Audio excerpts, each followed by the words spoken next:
Welcome to the Living Superhuman Fitness Podcast, where we take you inside our gym, CrossFit Palm Beach, each week. It's here that we are creating new superhumans every day, transforming people's lives, helping them reach a level of health they never knew possible. We strive to answer your most burning questions on fitness, health, nutrition, training, motivation, mindset, lifestyle, and more. If you have a question, please email us at info@crossfitpalmbeach.com. You can also learn more on our blog, livingsuperhuman.com. And if you have a moment, we'd love a review from you on iTunes. All right, it's time. Let's stop being average and start living superhuman.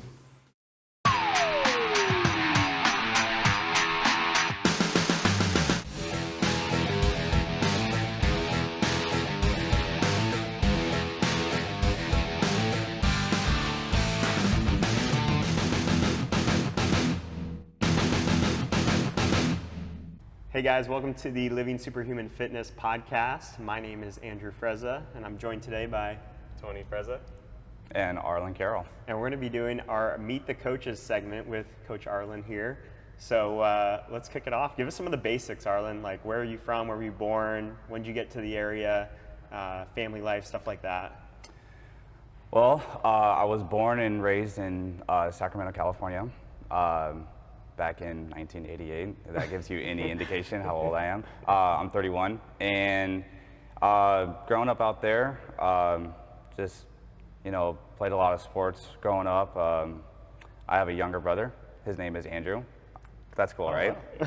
I don't call him Drew, though. He goes by AJ, because of his middle name, too, and a bunch of his other friends from high school also named Andrew, so it was a good popular name at that time. So a couple years ago, during right around, I want to say like the time for Murphy Memorial Day, I actually moved out here for another job. So I was a mechanical engineer before this, and I got a job offer out here and been out here ever since for about, I think, 3 years now, for about 3 years. So been out What here. year was that? 2016, May 2016, I've been out here, which is cool. The day we moved here, May 25th, a couple years later, Charlotte was born on that day, my daughter. So kind of cool that almost on the day, she's here 2 years later. So that's awesome. And the job you moved here for was not CrossFit. It was not for CrossFit at all. So I went to Arizona State University for mechanical and aerospace engineering. Went back to California, back to the Silicon Valley, and worked out there for 5 or 6 years, basically. Bounced around between a couple different companies, and at some point, Katie, my wife, and I decided, we gotta get out of here. Just the cost of living out there, the type of environment that we're in, it just wasn't for us anymore. So applied to a lot of different places, mostly on the West Coast, actually. This was like West Coast of Florida? No, not even Florida, like West Coast of US. Of the U.S. Just want to get out of Silicon Valley. Yeah, out of California. We want to stay close to family, which is kind of funny that we moved all the way across the country away from family, but the goal was to stay close, but with good living, good jobs and stuff like that, basically. So we applied to like places in Oregon, Arizona, Washington, Idaho, like a bunch of places out there. And Katie was like, "Hey, what do you think about this job?" I'm like, "Yeah, that sounds like I could do that." And we applied, and we flew out here after we applied, because I have family that lives in Stewart and Delray. My 106-year-old grandfather down in Delray, and my aunt and uncle up in Stewart. So we came out to visit them, and we went down to Bonaire and Curacao for scuba diving. And while we were down there, we had the company that we applied to right before we left call us, and they're like, "Hey, we're in Jupiter, Florida. Are you out here by any chance?" And I was like, "Where's Jupiter, Florida?" I've never been. I was like, I've always been up here or down in Delaware. I've never even stopped here. And I was like, I'm on vacation but I'm going to be flying back. So in like a couple of days. So if you guys don't mind me coming in without a suit, I have my board shorts and flip flops. Are you okay with that? I can come in. And they're like, yeah, sure. Come on in and we'll meet you. And met them real quick. And I flew back a couple of days later. And when I got back, I had the offer. So Katie and I were like, hey, you know what? Life is short, so why not try it out? So. And had you been doing CrossFit already at that point? I had tried that actually for a little bit. So on CrossFit.com, when they first started, I had done that for a little bit back in California, in the garage with some of our weights that we had at the house. Didn't have a rower, didn't have a bike, didn't have anything except for weights. So kind of looked at some of the workouts online and then just kind of did that for a little bit. And then I got out of that and started working on like powerlifting and training for like the combine and stuff like that. Even though I didn't really play football at that level, but just kind of working out like that. Power, speed stuff. Exactly. And when did the shift happen work-wise to engineering to wanting to be a CrossFit coach? So I had coached out in California, like soccer and baseball and stuff like that. And I played those sports growing up. I even played soccer into community college. And the coach that was there was also the coach for the semi-pro team. So I got to play with those guys, got to train with the semi-pro team, and try to use that as like a career and also try to get that as a scholarship. It didn't really work out for me, but with that knowledge, I had used that to coach a little bit, like high schools and stuff like that. So I had that athletic background plus the knowledge to help other people. And then coming out here, I was actually overweight at some point. I was actually around 260, 270 pounds. Wow. I am 195 right now, almost 190 right now. So you can kind of see a little bit of the difference between the two, obviously. And when I came out here with Katie, I was like, listen, this is a chance for us to have a new life for ourselves, a new us, stress from California, from family, work, whatever it might be. Like, this is the opportunity for us to change us. And I'm tired of being overweight. Let's do something about it.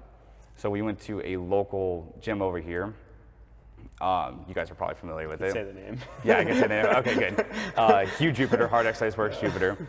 And we were like, what's some of the quote unquote CrossFit gyms that are around here? And that was one that popped up, and we're like, you know what? It's closest to us, it's close to work. Let's try it out real quick. Went in, workout, kicked my butt. Remember the first workout? It was a kind of a Tabata workout. It was like a full Tabata of a few different movements. Like one of them was ring push-ups and air squats, and I was like, oh yeah, I got a lot of push-ups in me, I can bench a lot. And then the next day, for 3 days, I could not like get myself out of this until like the 4th day. So it was, that was a lot of fun. I remember that workout. So we signed up, and over the course of, I think about a year, I had lost, not all the weight now that I have off now, but a good amount.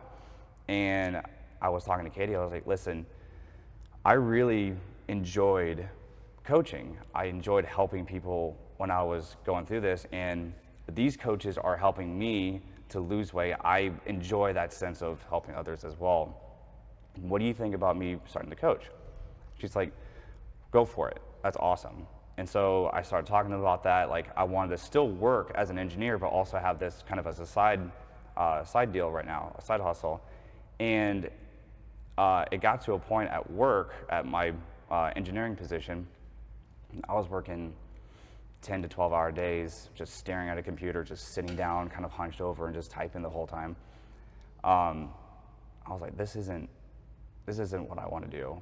I enjoy the projects I work on. I enjoy some of the people I'm working with, but I don't feel happy. I don't feel like this is for me.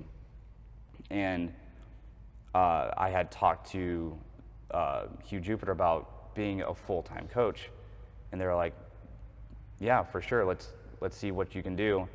And it ended up just being that it worked in that direction. And I was telling Katie, I was like, if this is something we want to go towards, if we're going to have a family, we're going to start a family, have kids, I don't want to be at my desk 10 to 12 hours a day. I need to be involved in my son's life or my daughter's life or whoever we're going to have. So this is going to be our decision together. And she was like, let's do it. Let's go for it. So she still had her job, remote job, still from California. So that was awesome. She was still getting paid pretty well. So she was able to keep us afloat while I was trying to transition into what I'm doing now. It's awesome. And Katie had her own transformation, physical transformation. Oh, as yeah. Well. So was that how did that go? As you were transforming, and you guys support each other? Was there any times that were tough? Oh yeah, definitely some times that were tough. We still have some of the clothes from when we were a little thicker, if you will. So there was a point where she was like, I used to be able to wear this, and I was like, I used to be able to wear this, and now they're tight, like jeans or shorts or whatever, and we had to make that change. So going to Hugh Jupiter, they also helped with a little bit of our eating habits, and that first couple of weeks of changing what we were eating when we thought what was healthy was actually the things that were creating our weight problem. So it was just really interesting to change that up and have a different mindset to change what we were eating and go with what they were saying, basically. So the first couple of weeks of having some different foods and everything, it was kind of, it was just really interesting, just having some hangry moments. I'm definitely hangry a lot, but that was definitely some I can't have this, I need to have this, so, yeah. I know you enjoy cooking. Is that where that started, was when you started to switch your diet, or have you always enjoyed it? I enjoyed some cooking prior, but I think some of the passion really came from, I like what that sounds like. I really like having pasta, or I really like having this or that, and what can I do to make it better? What can I do to keep it healthy, keep it within, we talk about macros and stuff. Can I keep it within macros and still eat like that or close to that, but make it a lot more healthy? Re-engineering it. Exactly. Re-engineering it. So I think that's where a lot of the passion comes from, is trying to make that. And I mean, you guys kind of see what I bring. You want to share your famous, I don't even know what to call them. They're like brownies, but they're not like dessert They're brownies. Yeah. So I have basically it's like banana nut bread, almost like a version of it. So I take 8 to 10 old bananas, I mash them up, put a little bit of vanilla, cinnamon, blueberries, a couple pints of blueberries, and mash that all together. And then I take some, the brownie one, Kodiak protein pancake mix, and put some water in it, and just mash it all up together, and then bake it at 350 for 40 minutes or something like that. And that's the new one. That one is awesome. I like that new one. Nice. But each one is interesting. Each one is evolved. So when I first started, I had sweet potato banana pancakes, and that took forever to make all that, because I had to boil the sweet potatoes and then mash that all up, and then actually make pancakes on the griddle. So it took a long time on a Sunday or a Saturday to make all that. So I was like, what can I do to make this faster, a little more efficient? I need to have, I want my Sunday or my Saturday. I don't want to spend 8 hours cooking all day for the whole week. So each one has evolved into something new. So I'm at this one right now, and we'll see what comes up next. How would you say that your nutrition philosophy or approach to nutrition is now? And you and Katie as a family, you guys still have cheat nights? Do you track everything you eat? I try to track. I'm not perfect at it, obviously. But I do try to track a little bit of the macros and stuff like that, especially when I first started here. But I think our philosophy on it is just everything in moderation. You know, we might have like a glass of wine or two on the weekends, or we might order like tacos from somewhere, or like papichulos, or in the farm somewhere, and we might have like our own version of pizza. We have like naan bread, and we'll put like goat cheese on it and stuff like that. So we have like our own version of pizza, and that actually gets rid of that craving for pizza, but it's a lot obviously healthier for you. So I think just everything in moderation was key for us. And then as we kind of evolved in our nutrition habits, it was Sunday night through Friday afternoon, we are eating clean, healthy, everything right here. And then like the weekends can be a little bit of in between. Like if we have something good on Saturday morning before CrossFit WOD, then we're fine. And then like the afternoon or evening, maybe have a couple tacos or something like that. But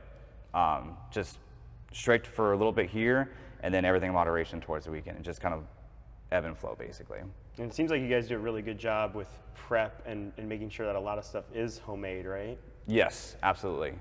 On a Friday or Saturday, Katie will go out and get all the groceries, or I might go with her if I had the time with her, and then I spend the time like just seasoning like chicken breasts and ground turkey and a bunch of stuff, and then while that's kind of marinating for a little bit, I'll make everything else, and then I'll go grill everything. And basically on Saturday or Sunday, I have breakfast, lunch, and almost all my dinners basically set up for like Sunday night through Thursday, Friday-ish. So basically almost a whole week is covered, and then that's where Saturdays we can kind of play around with what we have in the fridge or go somewhere. Nice. And how did you and Katie meet? Ooh, this is a good one. This is a little bit of a longer story. So my cousin, older cousin, he's only a couple months older than I am. He was dating her best friend at the time. So I was 18 years old, she was 17 years old, and she went to my rival high school actually, which is kind of funny. And when they were dating, one night my cousin was like, hey, like, I'm gonna go with my girlfriend to a Rob Zombie concert, and Godsmack's gonna be there and Shinedown. I'm like, okay, Godsmack and Shinedown, cool. Rob Zombie, I could do without him, whatever. But the other two, I was like, yeah, I really like that. Obviously, I think you guys know I like rock and metal. You probably hear that a lot in here. Fell in love with more than one thing that night. Oh yeah, obviously, right? So I was like, I don't know, like I'm starting community college right now. I just made the soccer team. I really want to focus on my academics and stuff like that. And to top it all off, my parents waited until after high school to make me get braces. So I had just... I did the same thing. I got mine the day before I went to college. Oh actually. God, yeah. So you know my pain. So it was literally like a week after I got my braces that night I met Katie. But anyway, I got braces and I was like, listen, no girls right now, no ladies right now. I'm just gonna focus on all these things. So I want to get like scholarship. I want to go somewhere. I want to like do something with my life. So he's like, come on, man, like let's go. I'm like, all right, fine, I'll go with you.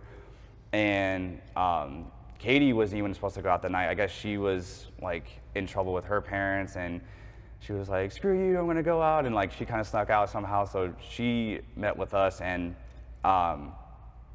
we were at the concert. We were up on the grass basically, right, in the amphitheater. And we're looking down, there's like mosh pits everywhere, and we're like, I don't want to be a part of that. We're up here, we're just hanging out, listening to music. And Rob Zombie is on, which if you ever go to a Rob Zombie concert, don't, first of all. Second of all, there's some weird stuff going on all over the screens up there. So anyway, my cousin's like, why don't you make your move right now? I was like, make my move? Like, okay, sure. So I go over and like I put my arms around her, I'm like looking at her eyes, and we did not realize this, but apparently a mosh pit started behind us. on the grass, obviously. And someone got knocked out into me, into Katie, and she falls forward towards the stage, which, you know, we're going downhill now. She hits, I'm flying, I actually kind of land on top of her, and I'm like trying to like brace myself. Her head hits the ground, hits my shoulder, and she's out. She's out. And we're sliding, and I'm like trying to like stay up like this, and the guy is still on me. Like he actually like landed on top of me, and my cousin like grabs him, he like throws him off of me. He's like, "What do you think you're doing?" And then he almost gets in a fight with his other the other guy's friends, who are dragging him feet on the ground all the way out of the amphitheater. And then he gets me up. He's like, "Are you right?" I'm like, "Yeah." I'm like, "Katie, are you okay?" And she's like, "What?" And so like I helped her up, and like the joke is like, "You will love me forever," basically a little like Jedi mind trick from now on. And ever since then, we were together. So I guess it worked. Little amnesia. Yeah, right? Who am I? I'm like, I saved you from everything. Like, trust me. I'm your boyfriend. That's awesome. I'm So glad I that- asked that question. So tell us a little bit about like playing sports growing up, and what did you play, like fitness-wise? I played baseball, but I'm sure you guys like that. Baseball, soccer, and football in high school. And I think I was decent at baseball, but I never like fell in love with baseball. It was always a fun sport to play. I just never like really got that into it. I never had the full passion for it. So playing football and soccer, I was like, you know, I like these two sports, and then I just kind of fell a little bit more in love with soccer, and I got pretty good to the point where you know, like I said earlier, I played at the community college there, and then got to train with the semi-pro team for a little bit, and never like started or anything, but it was just like really neat to be around like athletes like that. So it was pretty cool. That's awesome. Is there anything else in your like weight loss journey that you feel like would be really beneficial for people to know? Like, was there things that just like where you plateaued, or just anything that really like still lasts with you today that keeps you going? Kind of like what you guys say here, you know, just show up, you know, just start, just like really hone in on something and try and stick with that. And you know, you talk about plateaus, like if you don't change something up, like, you know, what we do in here, you will plateau for a little bit. So that's why I like to constantly change stuff around. You know, just, I really felt that everything in moderation was key for us. Yeah, you can be strict and everything like that, but like just once in a while, give yourself that carrot, give yourself that cookie, you know, I guess. Do you feel like you've evolved, maybe not out of that mindset, but it sounds like the 5 days of the week, you don't really have that mindset. It's 5 days a week is going to be really clean. Then on the weekends, let's include moderation. So with the way that we cook now, I get all of that in there. Like I really during the week with like your brownie recipe. Yeah, with the brownie recipe, if you will. I'll make like teriyaki chicken and cauliflower rice, like fried cauliflower fried rice. I'll have like a fajita chicken mix basically, and some grilled peppers and onions and stuff like that with rice. So like I get all of my like cravings of like tacos or you know, teriyaki chicken or whatever. Something basically sweet. Exactly. I get that all the way through there. That way, like on the weekends, yeah, I might get like 1 or 2 meals in there, but it's not like overindulging on that basically. Yeah, I like that a lot because it's there's moderation throughout the week, but you've learned how to make stuff that maybe looks unhealthy that is actually super healthy for you. Yeah. Like, you know, your teriyaki chicken, I'm sure, is very more healthy than it is unhealthy for you. So then by the time you get to the weekend, you can have a beer and feel satisfied and not feel like you've deprived yourself all week. Exactly. I think that's really key for people. They think that in order to eat healthy, they have to eat stuff that doesn't taste good or isn't satisfying. Yeah. And you found a way to do that throughout your 6 days, which is cool.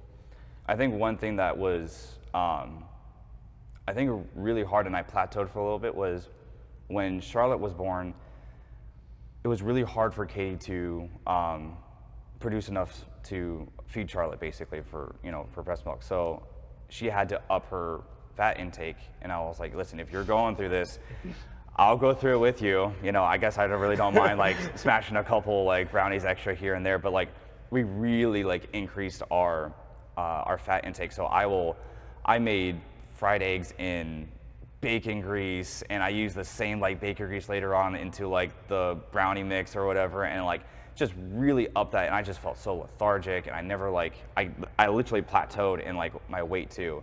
My performance didn't increase, I just like stayed the same, but I was just like, ugh, and then I got here, and then we changed that up a little bit, and we did a couple of different things at the house, and we got out of that plateau, and we still have lost some, and Katie still continues to see progress too. So yeah, you guys have been killing it. thank you. Yeah.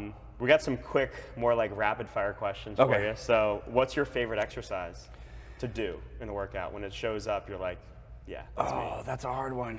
It's between two. I love cleans, I love deadlifts. And actually, that's a good story. The first day I coached with Robbie, he was like, quick, what's your favorite movement? I was like, the clean, or clean. He was like, cool, the bathrooms need to be clean, go for it. And I was like, oh, thanks, Robbie, okay, cool. It's like, not that clean, thank you. You were that close to winning his heart. If I you know. would have said deadlift, you would have had him. Right? What's your least favorite? What's the one that when it shows up, you're like, maybe I'll take a day off? Ooh, I still haven't taken a day off on it, but it would have to be either overhead squats or snatches. Those are really still troublesome for me.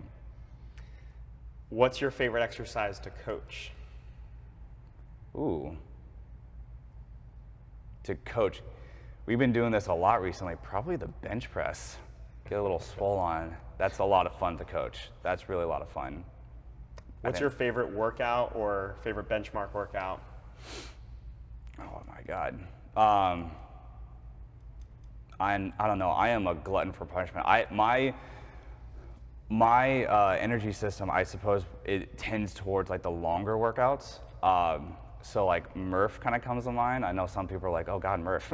And I'm like, that's actually one of the ones I kind of excel at, just like power through, solid pace.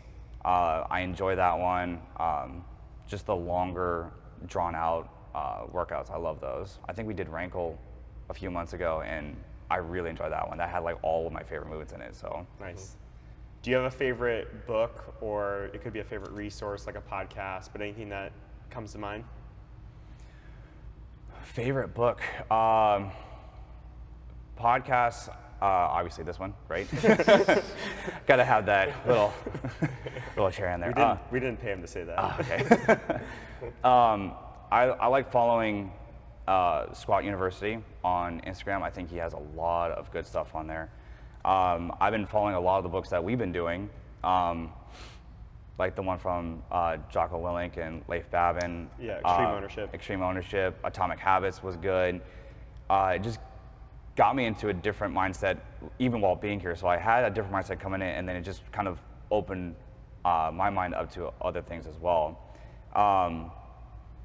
Other podcasts or a book would be the new one that I'm reading right now, Why Leaders Eat Last, by Simon Sinek. I think he's a great speaker. And I'm listening to that right now. It's actually fantastic. So Yeah, he's got a lot of good stuff. yeah. And we talked a lot about food, but I don't think you ever said what your favorite food or cheat meal is. Ooh. I would have to say probably like tacos. I think that's got to be it right there. It was a toss up between pizza and tacos, but I think tacos probably. Tacos. What's your favorite taco place around here? Around here it has to be Poppy's, Poppy Chulos. The other one would be out on the farms, Guacamoles. Yeah, that's is good. That's a really good one too, for sure. Cool. I think that's all I have. You have any other questions? Yeah, that's it. Thanks for joining us, Arlan. Yeah, Thanks thank for being you. part of the team. Thank you, appreciate it.